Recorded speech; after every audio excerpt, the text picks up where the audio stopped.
What's our identity individually, collectively? How do we talk about money at home? What does our family know about money? Do they know what we're doing? Do they know what our vision is, what our goals are? When you align your identity with your vision, that's powerful.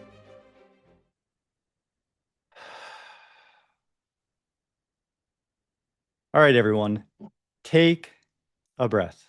Let's pause together for just a moment. How many of you feel like your family is stuck in a reactive cycle, running from one thing to the next without ever stopping back to reset? And how many of you ever wanted to create deeper connections, vision, and values in your home, with your spouse, maybe with your kids, but you just didn't see an opportunity, didn't know how, and didn't know when you could do it? If that's you, I want to welcome you. You're not here by accident. You showed up for something more than a vacation idea. You're here because you want to shape your family's future with purpose. And that alone makes you a leader in your home and puts you in a very, very select few. It's an exceptional place to be in. So I want to congratulate you for that. And what you're going to walk away with from today is you're going to get a behind the scenes look at how we made up and created our own family retreat, what worked, what bombed, and what changed our lives. And I'll give you a proven free framework that you can use to craft your own retreat, whether it's a staycation or a trip to the coast or to the mountains or to wherever you might go. I'm going to give you the tools to help you and your family define your identity, to improve your communication, to build your vision and a lasting legacy, financially, emotionally, and spiritually. And if I may, I'd like to share a quick story. Last year, and thank you, last year, we had our first vacation. And I watched my oldest, Diego, step into his new identity. And it wasn't because of a school program or a motivational video, even though there were some motivational videos, but it's because we created a space for that moment. And during the vision board exercise, he created his vision board. And as I was watching him create it, I saw the nice cars going up and the big homes for the future. But what really I noticed was it was covered with warriors, with successful men, fit men, special force operatives with cool weapons. And I remember him standing up in front of all of us, and he looked me in the eyes and he said, what's your identity? What is your vision? He said, I'm a warrior. I'm courageous. I'm strong. And he was certain. And that single moment, that single sentence changed how he saw himself. And it changed how I saw him as his dad. And that was the power of an intentional retreat that, truthfully, we had no idea what we were doing. We were making it up as we went, but we knew what our intention was. And so the purpose of today's session is to challenge the reactive pace most families live in. And I want to offer a clear, doable, simple path to create culture, connection, and clarity at home. And by the end, you'll have a retreat framework you can personalize. You can start shaping your new family identity, and you can upgrade this year after year. Does that sound good? Well, let's dive in. And so this was the aha moment for me. So if any of you, and this might resonate, are thinking right now, hey, this is cool, Jason, but I'm too busy. I get it. That's normal. You might be multitasking right now, working on something else, driving, listening, doing other things. And that was me. That was us 2 years ago. And at times, it's kind of us today. We were living reactively, not proactively. And have you ever heard people around you, not you guys, but other people out there saying things like, man, time is flying? Or you're around the water cooler, you're talking to other parents, and they say, man, the older I get, dang, the faster things seem to go by. When we're living reactively, this becomes a normal because we're overwhelmed by the trivial many, and we're not noticing the vital few. So while I was on a dad's coaching call last year, I just want to share a quick story. We had a special guest join. I never met this man, but when he started talking about, he resonated and he had this calm inner peace about him. And he was instantly magnetic. And he started talking about how he had built these giant multifamily investment groups and coached all these real estate and had, hundreds of millions of dollars of real estate and had been doing this for decades.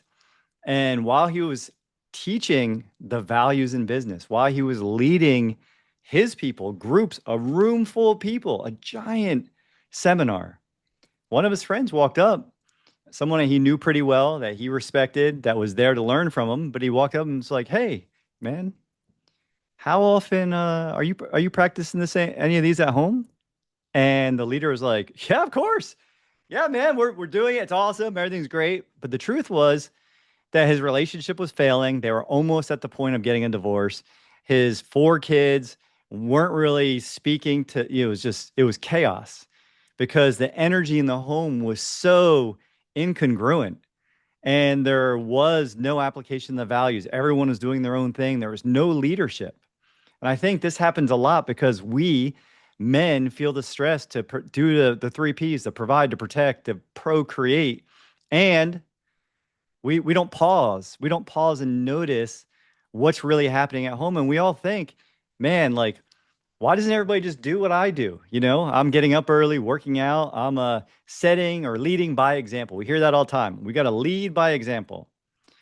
And when that he was called out on that moment by his friend after what he thought was a wildly successful seminar on setting values, he went home and much like what I'm going to share with you, he started building intentional values, having the conversations, asking for feedback from all the family members, getting people involved, talking about it around the table, and they started slowly building their values.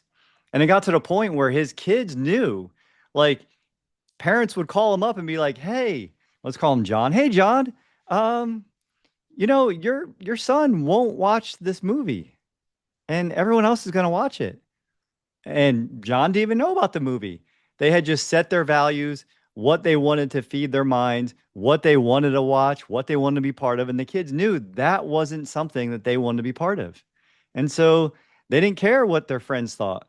They just did what they thought was right. And that is the power of having intentional values, creating a culture, and a culture that you grow and you build and you nurture together. And if we can be strategic in our businesses, if we can talk about money, creating more value, why can't we do it at home? And so he inspired me. That day, within an hour, I sent Patty a message. I said, "Find a staycation for us." This is 2 years ago. "Find us a staycation next quarter. Pick a date, pick 3 days. We are going away. We're going to do this. We're going to go create our river of values." Because this man was able to create a river of values that connected this generation to this generation, and it's going to carry on for generations to come. And I thought, I love that. A river of values. I can see that in my mind. Can you guys see that? Flowing through generations. The stories that we share, what we failed at, what we did well, what we didn't do well. And so we went and we fumbled through the first family retreat. And so what I'm sharing with you today, is going to be the next iteration, the next retreat, and kind of what we took away and give you guys a framework to start building yours. And it's pretty simple. It's not too complicated. And it ties directly in with being in control, being proactive, and not being reactive. And so our family retreat playbook, I'm going to go over it now. I'll go over it again later, but it's simple. It's really simple. We started by just doing what? We picked a date. PAD. Write that down. PAD. Pick a date. You've heard me say it before. You hear me say it again. If you want something, pick a date by when.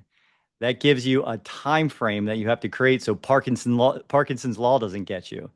And then from that time frame, you can start building the daily plan. You pick the date, you put it on the calendar, you talk about it, you figure it out, you book it, and then you start building it. And then you go to your calendar and you put each day, just block out a time period. And even if you didn't know what you're going to do on each day, just pick times on each day. Maybe 3 hours on the first day at the beginning, maybe in the middle of the day, the second day, maybe at the end on the third day, maybe in the middle again the fourth day, and back to the beginning on the fifth day. I don't know. Maybe it goes like that.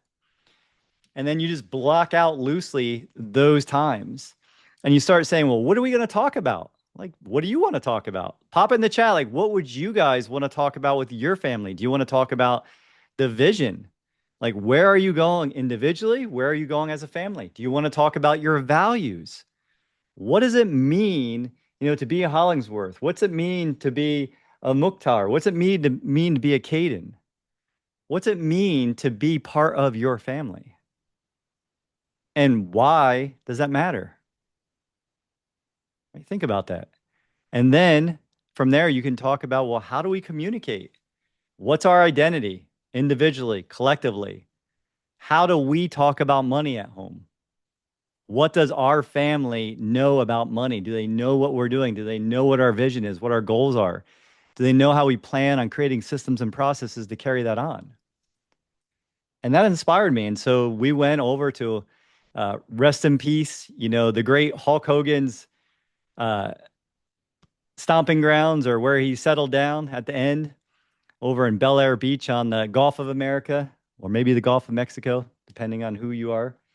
And I think this is a great week to be sharing this with you guys. And so the first day in the morning, Monday morning, we got in. Sunday night, we had some fun. It was like, wow, this is where we're staying for a week. This is beautiful. We're on the beach. We're on a pool. We went out. We watched the sunset. It was like 8:30 something at night. It was beautiful. We got pictures. We grilled out on the Foreman grill. We had fun. We got ready for the next morning, and the boys were already groaning. Ah, oh, Dad, Mom, we're always talking about growth. We're always talking about, that you expect that. That's normal, right? I mean, why wouldn't they? They're 11 and 22. Who wants to sit down and go over our vision boards? We brought all the magazines again. We brought our vision boards, and we started the same way we started the first year. We sat down and we watched Jim Rohn. And they're groaning, and they're like, again, we know this. We know this. It's like, we don't know unless we're doing. And so we watched Jim's How to Set Goals from Wishing to Achieving. I put it on the slide there. Feel free to grab it. Found it on YouTube. We watched that. And then we did something unique this time. Rather than just watching it all the way through, we would pause. And not any particular time. We would just pause when he made something that was really impactful, said something impactful, and I could see Patty or myself like squirming to say something, and we would pause. Oh, I forgot an important part. Before all of this, see, this is why we're doing this together. Before I showed this video, I stood up. I was going to do it sitting down, and Patty reminded me, leaders stand. Leaders stand up. Leaders stand at the front. And leaders serve. And so I stood up, I went to the front, I looked at everybody in the room, and I talked to them. I said, boys, Vivita, this is why we're here. We're here because last year was the start of something that is going to be generational and be incredible. We're at the beginning of a life-changing decision. And then I started sharing about what our vision was, what our purpose was, what we were going to focus on communication, focus on what was working, what wasn't working, what were we going to do better, what did we actually want to do, what did we dream about in the future? Because there is no dream that's too big. And I set that vision of where this would be a year from now, when we would have our beach house, when we wouldn't be renting an Airbnb, when we'd have our beach house, and where we'd have other people coming to do this with us, and started sharing that vision. And then we went into Jim Rohn's, how do we set that big magnet to our future? How do we set something that is going to really inspire us? Because willpower is going to go away, especially when we get hungry. Willpower works early, But then pretty soon, when your brain's tired, the willpower's gone and you start making bad decisions again. So, how can you create a vision that's big enough and align it with your identity?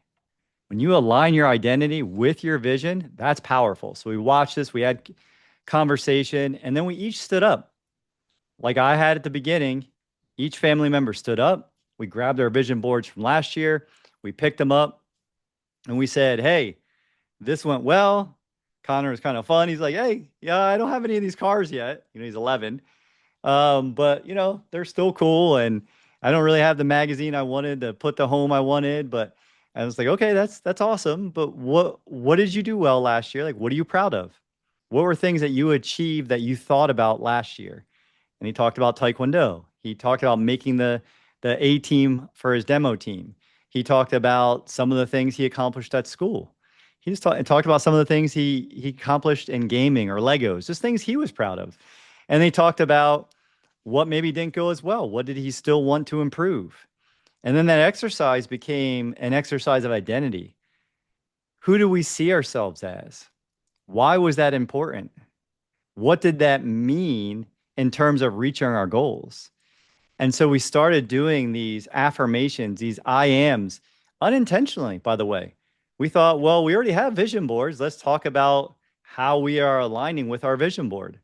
Are we doing the things that we say we want, or are they maybe not the things we want?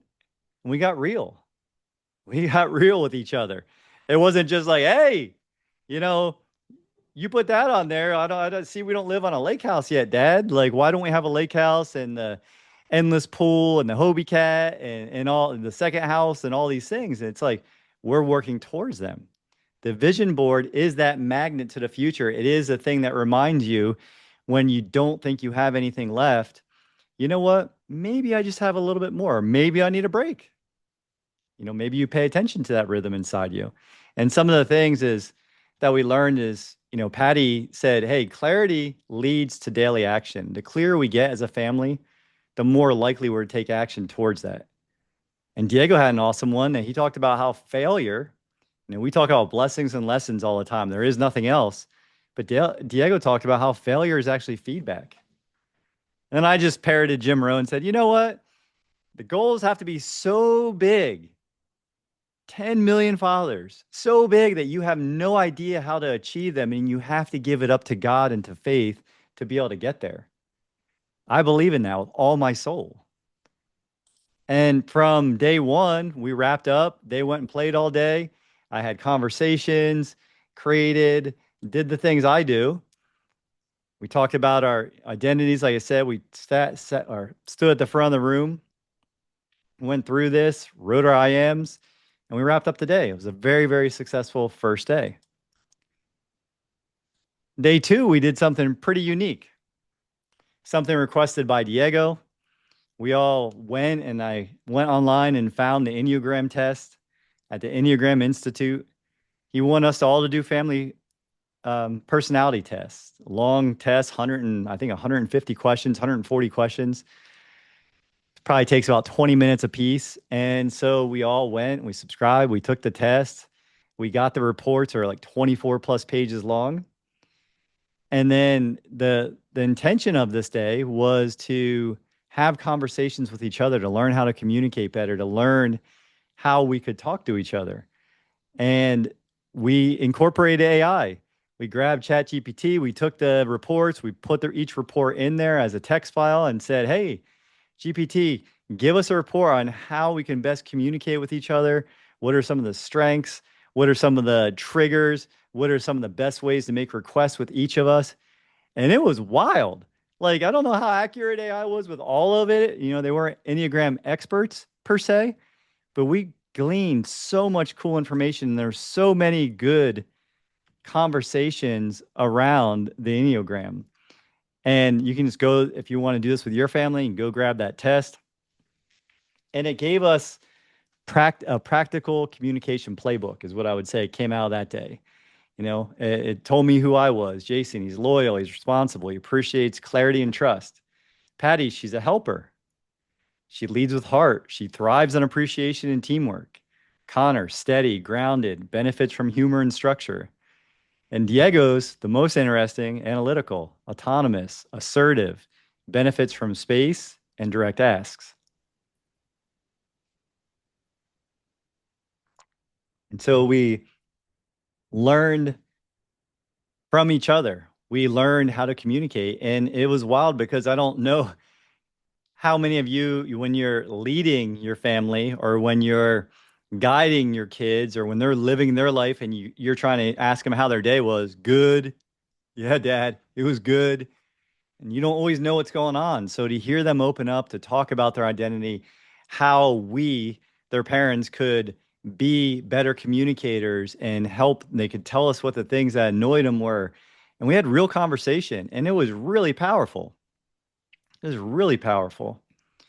And then that day we did the same thing. We ate, we went out, we every day ended with us in the water, in the beach, either just throwing a tennis ball around, watching the dolphins, uh, playing on the beach, watching the sunset, playing in the pool, getting attacked by Connor, playing with water guns, whatever. It was a time where we started building that, um, building the experiences with each other, not only just going and learning, but we got to connect on a deeper level, feel closer, and then have fun to celebrate it.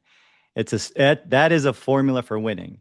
Do hard stuff, celebrate. Do hard stuff, meaningful stuff, celebrate, and do it over and over again. So that was amazing. And then before I go into day three, before I talk about Earl the Pearl and all of his wisdom, you know, if you're new, smash like and subscribe. Make history. Be the 1,000th person to subscribe to our channel. It shows about only 20% of our watchers, crazy enough, have subscribed. So let's spread the word. Don't keep this to yourself. Others might, and that's selfish, but you guys wouldn't do that. Would you? You want to spread the word of infinite banking and of what we're passing on here, a proactive life, a life created with intention that disrupts any pattern that you want to see improve.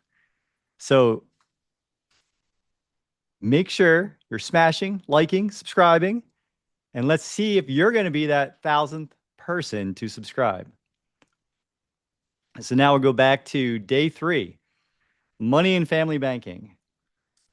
We stood up again, set the day. Hey, we're going to talk about infinite banking, but we're going to first start with the 7 rules for financial freedom, or I call them the 7 laws of wealth. And we started talking about those laws. We started talking about, as we went through this 40-minute video, roughly 40 minutes, we'd pause and we'd ask each person in the room, hey, what was law number 1? What was law number 2? What did that mean to you? What do you think he meant by this? And it was just conversation. It was 4 hours of conversation. And by the end, everyone had committed these laws to memory. And if they didn't, they helped each other out. I asked Connor, hey, Connor, what's the 4th law? And Diego would be like, ooh, I know, if Connor would forget. And so we were there to support each other. And then we showed them our banking policies. I pulled up a really cool tool and showed them the 4 policies, what it looked like later in life, why it was so important to follow these laws. When you follow these laws, when you're using banking, then everything accelerates. If you just followed the first 3 laws, you would accelerate past 97% of people. And that was showing them a flow chart of how everything, all the money, all the interest was going to stay in the Sipple family moving forward. It was wild. It was, and we set up a sequence for it, right? We said, hey, we're going to go and we're going to go create value. We're going to earn income by solving problems. Then we're going to pay ourselves first. We're going to live off of 70 to 80% of what we make. So we're going to save 20 to 30% of what we make. We're going to store it somewhere where it's uninterrupted and compounding forever. Then we're going to go ahead and anything big purchases we make, we're going to do it through a policy. We're going to fund a policy. We're going to do a loan, a tax-free loan from the policy, and we're going to repay our system. And Connor said something like, it's kind of like having sparring gear. You're still getting the workout, even though you have a little bit of protection, and you're still getting stronger every single day because you're showing up and you're doing the work. Something like that. I try to do my best to kind of capture that. So that was pretty cool. And then day 4, whew, man, tell me if you guys feel this as a parent. Day 4, we're letting everyone know everything's going really well at this point. We're like, wow, this is crazy. This is so much better than year 1. We're having so much more fun. The place is 10 times nicer, the view, everything. It's just our neighbors are super cool. And so now we get to day 4. Everyone's late. Starts at 9 a.m. Everyone's straggling to the couch, laying down, slumping, making faces. Just that teenage, just normal behavior. Teen energy. There's like, we're done. We're done. We don't want to do this. And I was kind of letting it go and come on, sit up, kind of poking him and prodding him. And then it got to the point where I went off. It was like the defiant pupil, both of them, different couches, just both of them just needed a lightning bolt. They received a lightning bolt. I was shocked. I was like, this feels like I just went back to being a coach, to being an athlete, and I lit them up. I lit them up, and it sounded like I was in New Jersey again. There was F this, F that. Are you effing kidding me? This is not how we hold our standards. This is not what you do. Are you kidding me? Is this what it means to you? Is this how important it is to you? And I went off. And afterwards, even though I had big plans for this day, big plans to really take it to the next level, to kind of almost wrap up our retreat in a way. This was the 4th thing we had planned. That defiant pupil, that moment, that realizing that the standards weren't being upheld in our family, and we were going to make sure that they would never go below a certain level again. In that moment, I realized this was something else that we had to address. And I left. Patty was supportive. She wanted to come with me. I was like, I need space. I went for a walk by myself, eventually caught back up with Patty, and we just let the day go. Everyone did their thing. We still had fun at the beach. But what I saw in that moment is we need to hold a certain standard. It's not complicated. It's very simple, but it requires everyone to be on board, to be involved. And later in life, if they don't want to be, they don't have to be. But in that moment, we had to set the standards and expectations. They're needed to protect what matters. So that moment was probably the biggest blessing for me. And actually, the next morning, I think it came back to us. Patty had told me the night before we went out looking for sea turtles, and we didn't see any. This is Thursday night, and we're walking down the beach endlessly looking with a little red light so we don't disturb them, so they don't get drawn the wrong way. Or looking at station after station after station for mile plus on the beach, and nothing but ghost crabs running around. But the next morning we got up. I didn't think we could see the sunset on the west coast of Florida, but I was like, let's try it. We get to see the sunset every night. Maybe we'll catch a sunrise. Maybe there'll be a way that it'll peek through where there's a gap in some of the buildings. So we walked down the beach, and as we're walking down the beach, we saw a little guy that looked a lot like that one on the picture there. And we got to watch their journey from just being born to make it into the sea. If you haven't seen that, only 1 in 10,000 survive. And it was epic. It was crazy. It was incredible how hard their journey is and how hardwired their programming was to survive. And it starts off pretty cruelly. It's a long shuffle across the beach. There's obstacles 10 times their size. They're falling off little ledges, rolling over on their backs. It's littered with predators, with things wanting to eat them for breakfast, yet they persevere. They get out in the water. They've never even been in water before. It's knocking them around, and we just watched them in awe. We were so blessed in that moment. And that all came, I believe, because of the resilience, because of the setting of standards, and because of our intentionality behind why we were there. And so day 5, we got to what we were going to get to on day 4. even though that defiant moment, that realization, because it's a whole different training about standards, but we realized in that moment that we needed higher standards for our family. And so the next day, last year, first year, we set our own individual values. We talked about kind of loosely what that looked like as a family. And then we looked at which ones overlapped. And then we kept saying, hey, does it sound like, are the Sipples this? Do we value strength, courage, honesty, curiosity, love, discipline, fun, faith? And these are the ones we agreed on. And then after we agreed on these things, we started talking about how do we apply these? What does it look like? And I'm going to give you a couple examples here in a second. What's it look like to live our values?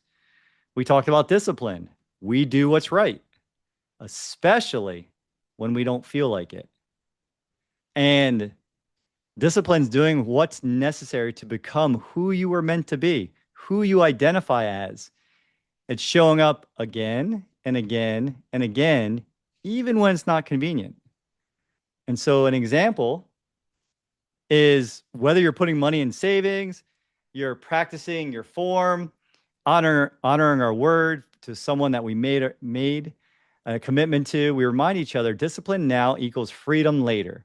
I always talk about the pain of discipline or the pain of regret. Which one's heavier? So we talked about how important it was to live this value as a family. And then we defined faith. What's it mean to trust in something bigger than ourselves?